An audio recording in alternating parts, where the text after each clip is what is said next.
D'après une enquête de l'UFC Que Choisir, 95% des annonces immobilières ne respectent pas le plafonnement des loyers dans les villes comme Montpellier où la mesure est en vigueur. Une difficulté supplémentaire pour les étudiants qui ont déjà beaucoup de mal à se loger faute d'appartements disponibles. Théa Achterfeld et Lucie Guido.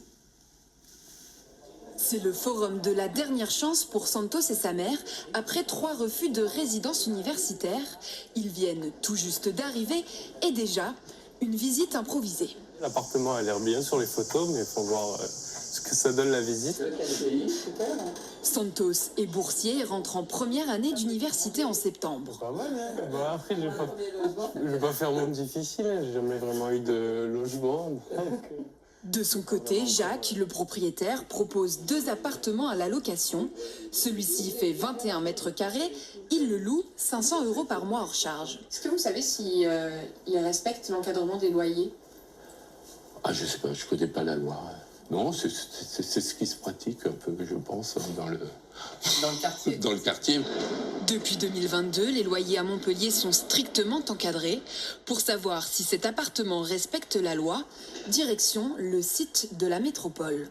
Ça, c'est le prix au mètre carré, d'accord, 22,40 €, et que je multiplie du coup par la surface.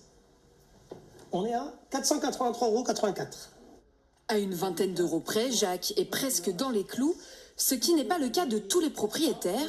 Pour s'affranchir de cette règle, certains retirent même leurs biens des agences immobilières. Ils ont des loyers qui ont été revus souvent à la baisse, d'accord, avec cet encadrement. C'est le but, hein, c'est pour que les gens arrivent à se loger. Sauf que quand ils font leur compte, ils se disent je vais le louer en direct, et puis comme ça, l'agent immobilier ne m'embêtera pas. Je louerai 550 au lieu de 500 ou 490. C'est les locataires qui trinquent, notamment les étudiants, oui, absolument.